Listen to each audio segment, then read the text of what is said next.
Good morning, everyone. We are excited to have you all here for the 2023-24 Back to School Media Briefing. We have with us our Superintendent, Dr. Whitney Oakley, our Deputy Superintendent for Instructional Leadership and Wellness, Dr. Anitra Wells, and our Deputy Superintendent for Business and Operations, Dr. Julius Monk. And we will turn it over to Dr. Oakley at this time. Good morning and welcome to the 23-24 Back to School Media Briefing. I am Whitney Oakley, super happy to have two familiar faces back with us helping lead the district forward. We also have members of our senior leadership team here and district leaders here with us this morning. I want to thank you, the media, for being here today, but also for your important role in sharing this vital information with our parents and our community. I'm very excited to be starting my second school year serving as the superintendent of GCS, a place that I have called home for my whole life, and being able to give back to the community is truly an honor. Today we're going to talk about our new organizational alignment driven by our strategic direction. We're going to focus on the 4 areas of our strategic direction, and we will provide an operations update and share what's coming next. This is GCS's 30th birthday. I was 12 years old when the district merger happened in 1993, transitioning from Guilford Middle School to Ragsdale High School. And at that time, we had 93 schools and about 57,000 students. Today, we have 124 schools and over 65,500 students and more than 9,600 employees. If you haven't yet registered for school, we are actively enrolling new and returning students. Don't wait. We want our families to enroll today.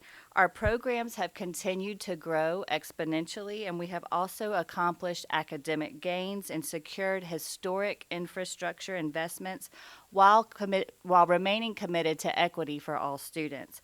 I am grateful to the Guilford County Board of Education for trusting me to lead our school district and give back to the community that has given me so much. As I look forward to a new year, I know our future is bright in Guilford County. I'm going to start today's briefing by sharing a little bit about our organizational alignment efforts to deepen our collective work to support families and, most importantly, to improve learning outcomes for students. Last year, we launched our strategic direction with a singular focus to make GCS the best place to learn, work, and grow. Over the next few years, GCS will focus on 4 critically important areas. First, we will focus on accelerating learning. As you've heard me say, the pandemic erased decades of academic progress.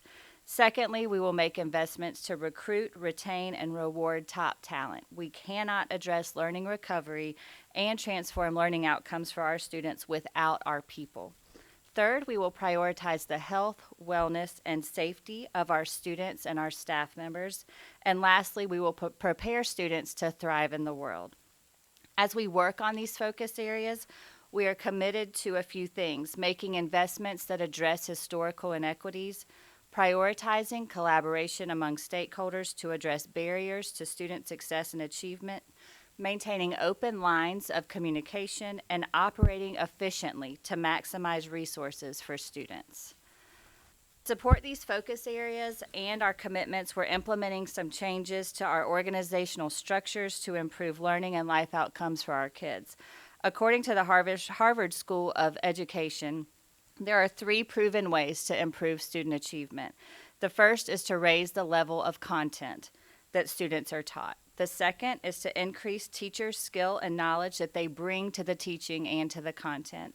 And the third is to increase the level of students' active engagement with the content.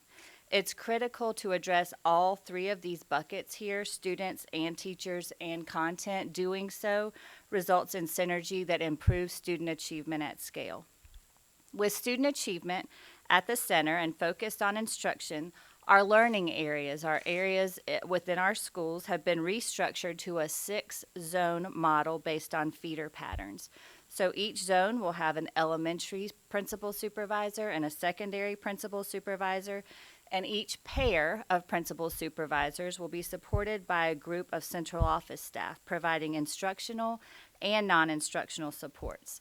So instructional supports include things like data coaches, equity coaches, math and literacy coordinators, and so on, while the non-instructional supports include things like safety specialists, mental health teacher leads, and other similar roles. The purpose here of this realignment is to allow our school staff to feel more connected, to be more connected, accountable, and accessible, so our school leaders can focus on our core business and what matters most, which is instruction and improving learning outcomes for students.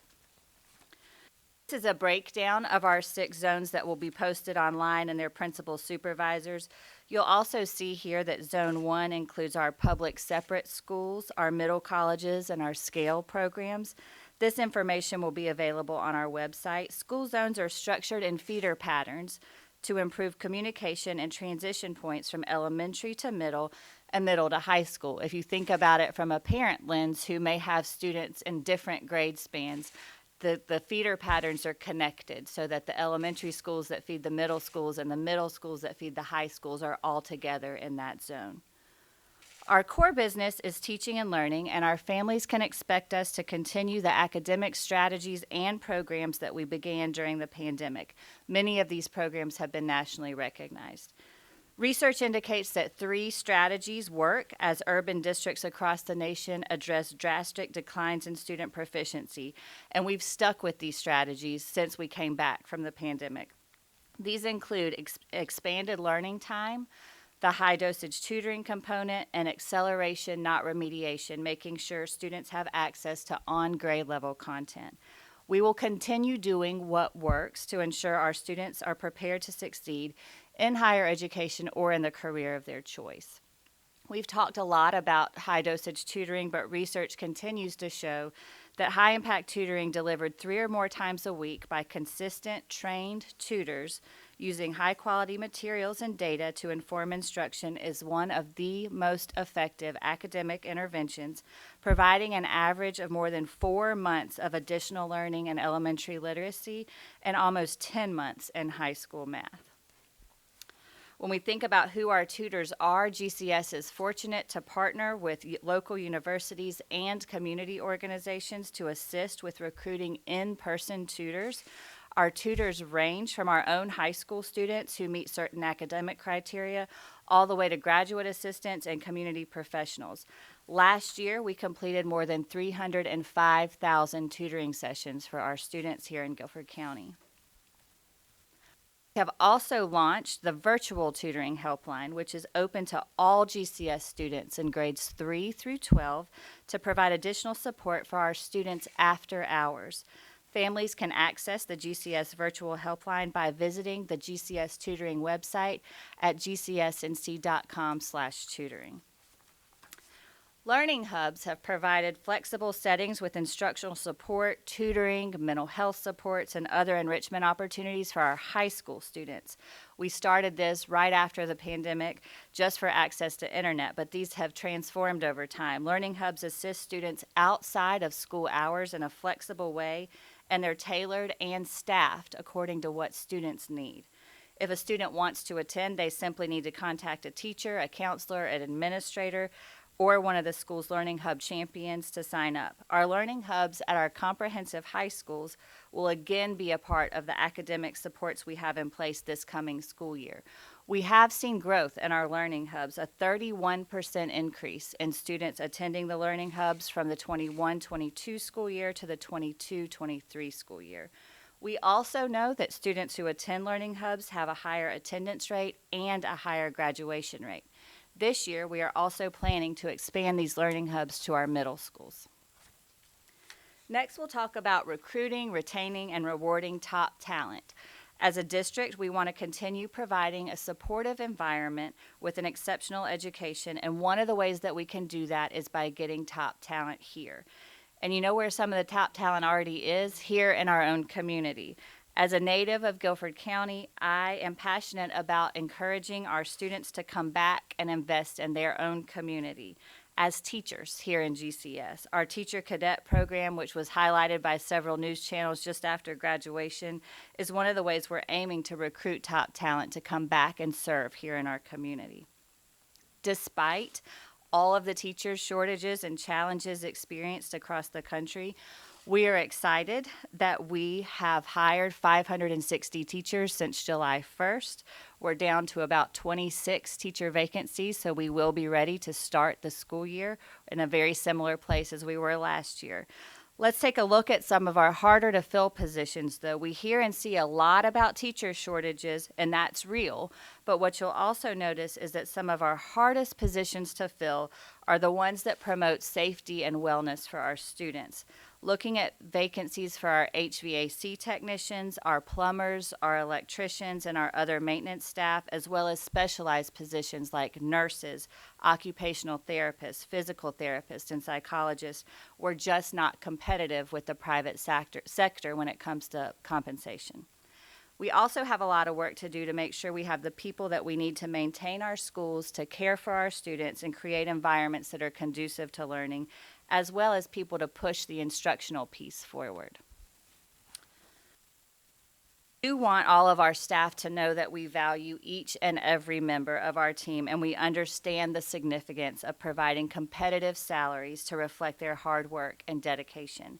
The Guilford County Board of Education and district leaders advocated for increases to classified salaries. However, at this time, we are still waiting approval of the state budget before we can make any decisions regarding proposed raises, because the state budget plays such a critical role in determining how our financial resources work and how funds are actually allocated.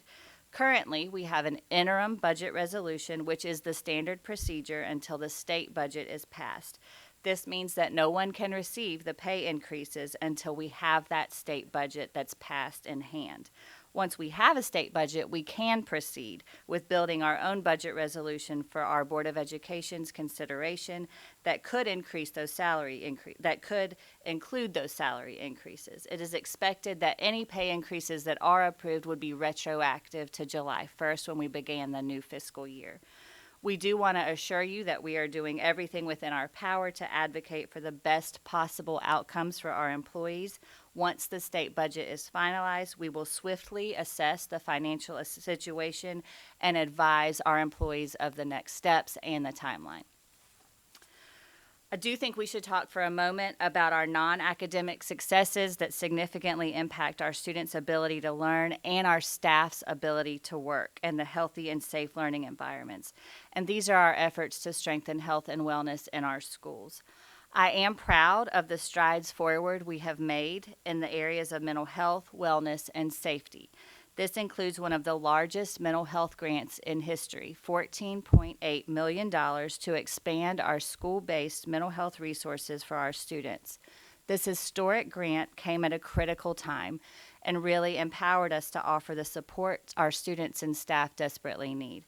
As we increasingly engage in our work to strengthen the health, wellness, and safety in our schools, GCS recently extended contracts to 4 mental health service providers for the upcoming 23-24 school year to expand virtual and in-person services provided to students and staff, and to build on the programs that were successfully launched in 22-23.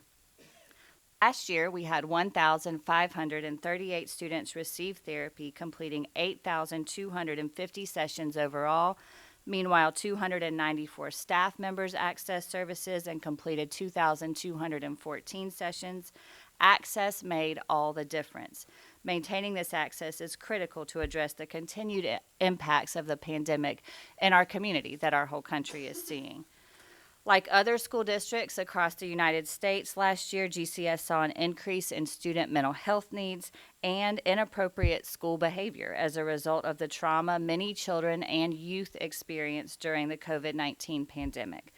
As a student is considered for mental health services, their school team and their parent or guardian will work together with a team of specialized staff to build a plan that's most appropriate for the individual student. Mental health services will be provided with parental consent through either virtual platforms or in-person therapists.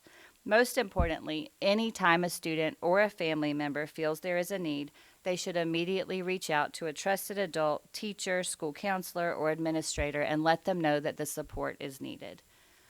When we look at our options for staff to access mental health services and counseling, our state health plan does provide coverage for a variety of inpatient and outpatient services. Our copays depend on the type of plan and the coverage type, but additionally, Guilford County Schools has partnered with eTherapy to support staff mental health needs. These virtual services enable us to offer all GCS employees on-demand access to a range of licensed clinical therapists, regardless of their geographical location across the district. This is at no cost to the employees and includes confidential self-referrals. Safety was also a huge focus last year and is a priority for me. Parents can expect to see our 12-point safety plan continue and develop as we do everything we can to deploy safety strategies to keep our kids, teachers, and staff members safe. In fact, something new this year is that students in middle schools will see the Evolve touchless screeners. They will be operational on day one here at Mendenhall Middle School and at traditional middle schools across our county. A new state-of-the-art digital technology is also underway across the district. During the spring, 41 schools were converted to new video management system. More than 1,800 cameras were upgraded through that process. During the summer, GCS began the process of adding cameras to schools that previously had little coverage and began replacing old cameras throughout high schools. 2 high schools have been brought completely online, adding 166 cameras with 350 views. Work is 75% complete at the additional 4 high schools, totaling 340 cameras installed with 645 different view angles. The district will have over 7,500 total camera views by the end of this project. While each of these strategies and additional layers to our safety plans are important, we continue to say and will continue to say that making sure every student has a trusted adult in the building is the most important work that we can do. I also want to remind everyone that if you see something, you should say something to a trusted adult. And we do ask our parents, families, and community members that you only share what you can personally verify. That includes on social media. We're also thrilled that our successful pilot of our school-based telehealth in partnership with Cone Health and Guilford Education Alliance will be expanding to 11 additional Title I elementary schools this year. These clinics are making a real difference for students, preserving instructional time and relieving a burden on working parents. An additional 27 schools are now offering free meals for all students through the Community Eligibility Program. Families whose children attend a school other than at our 92 CEP schools should continue to apply online for free meals by visiting www.lunchapplication.com. Families of students who are in these CEP schools are encouraged to complete an income verification form so that the district can continue to qualify for grants and other programs that support low-income families. While we've seen a great deal of academic progress, many gaps remain, so we have to continue rolling up our sleeves and getting to work. We offer CTE courses to prepare students for high-skill, high-wage, or in-demand careers. This experience begins with career inspiration in pre-K, awareness in elementary school, exploration in middle school, and then preparation in high school. CTE equips students for post-secondary education and immediate employment opportunities to compete worldwide successfully. We are committed to providing career and technical education to all students in every middle school and high school and beyond, with over 50 pathways offered.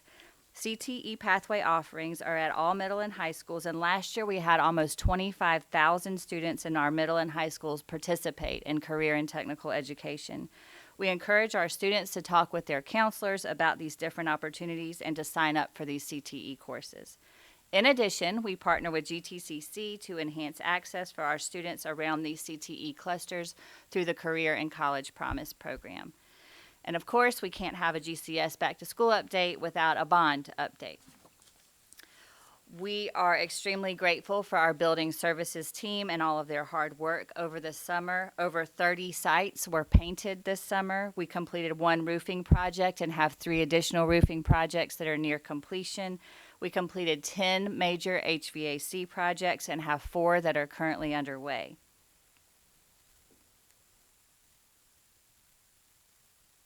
The 2019 Facilities Master Plan identified 56 schools that were projected to require priority repairs and major building system replacements over a 10-year period because they were not on the list to be fully renovated, replaced, or closed.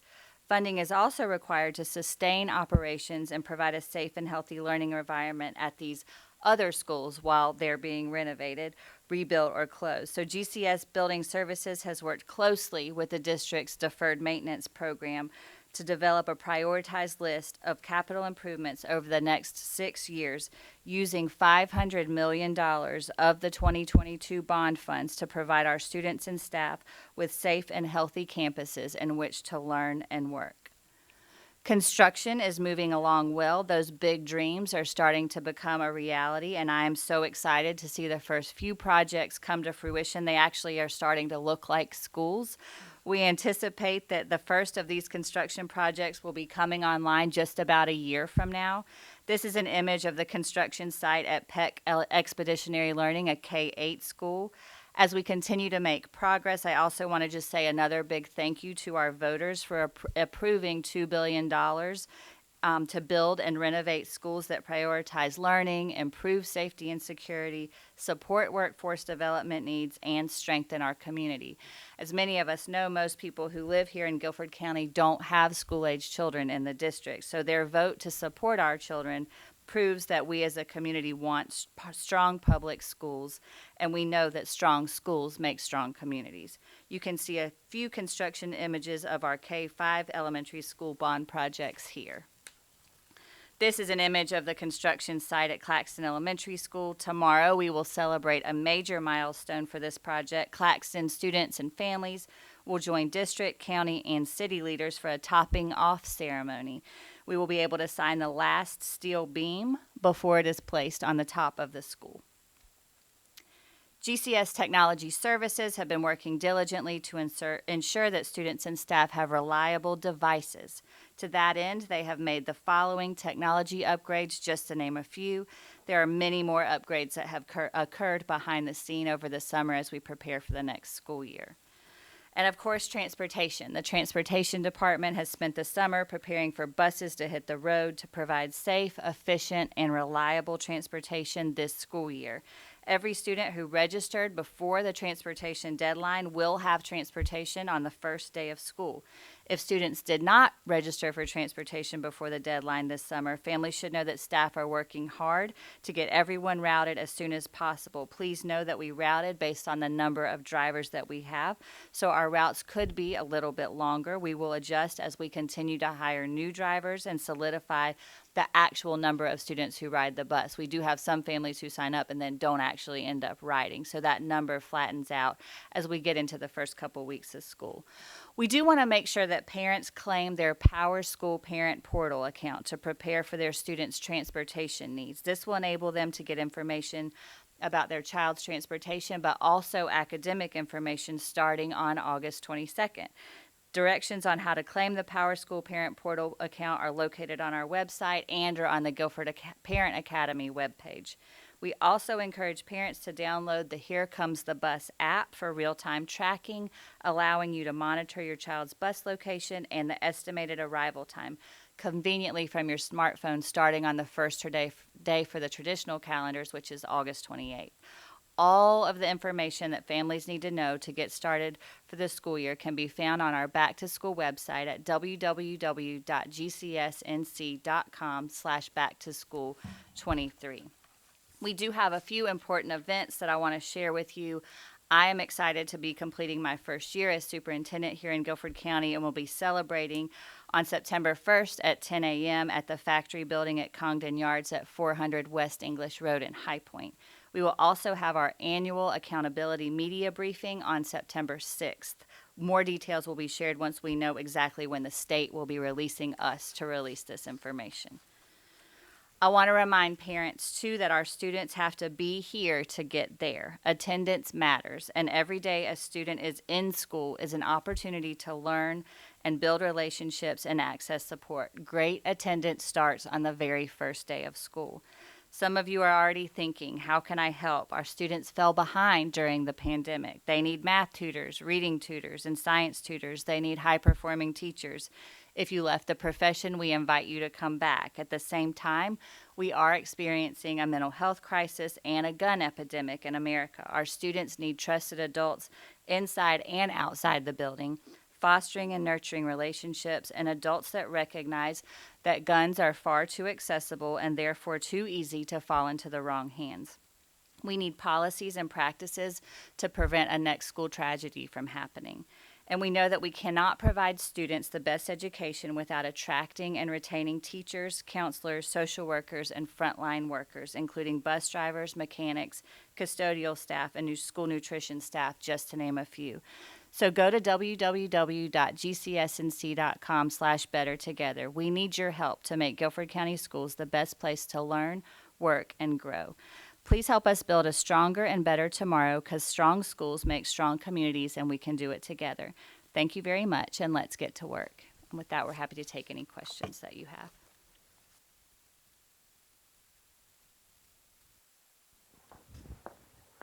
I have a question. Oh, sorry. I'm Kyle Gould with Fox 8.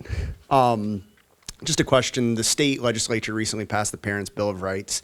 Not sure how that's changed any preparations you guys have had for the beginning of the school year, and going forward, what preparations and changes you guys might have to make. Yeah, we're continuing to wait for additional guidance from the state. I think there's actually a meeting later this afternoon where the state board is going to provide more information. So right now, all we have is what has passed, but there's more information that's being filtered from the state level to school districts. So until we have that, we won't know the actual implications.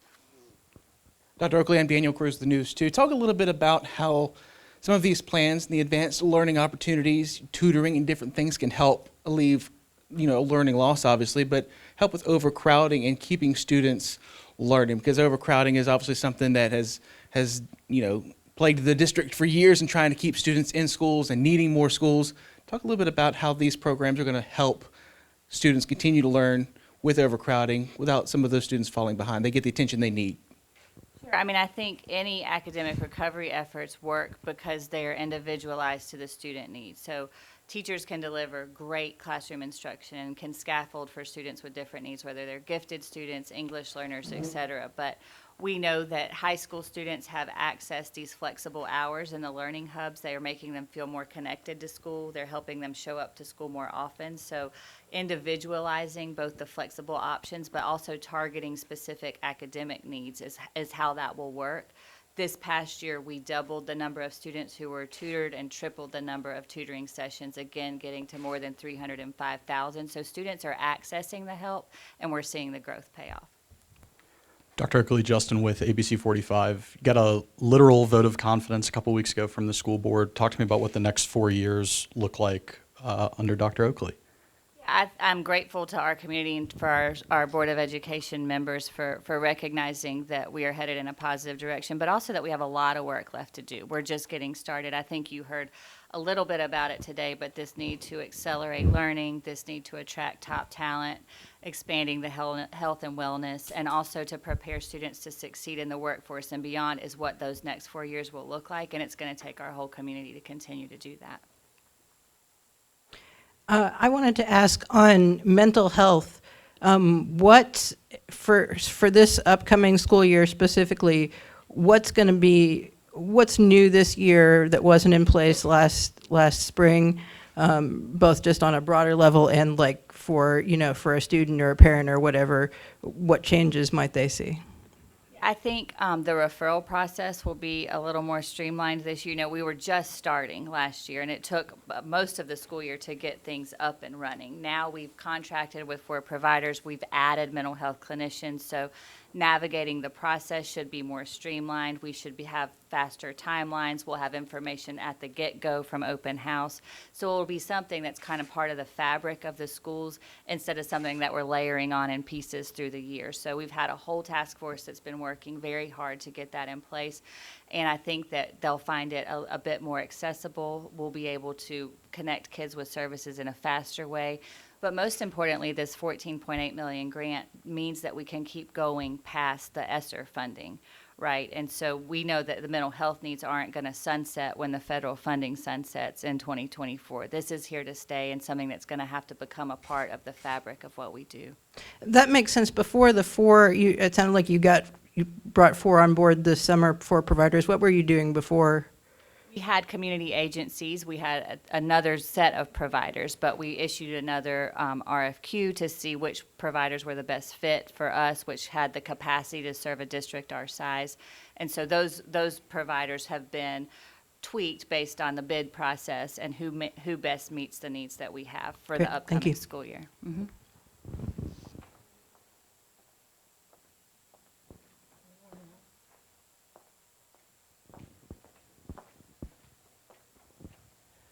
Dr. Oakley, talk a little bit about, you mentioned growth a lot.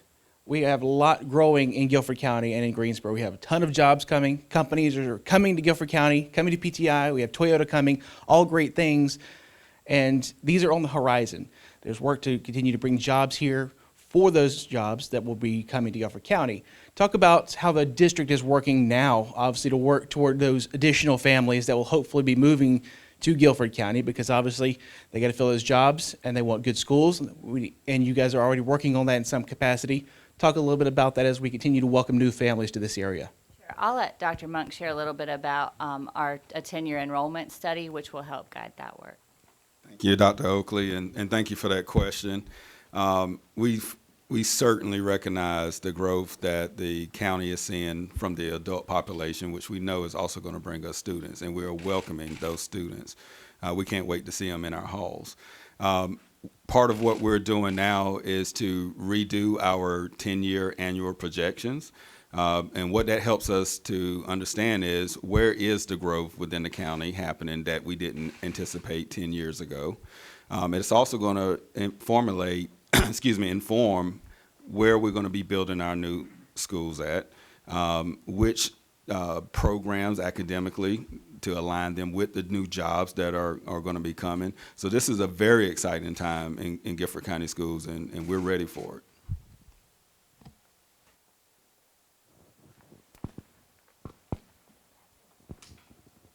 Oh, never mind.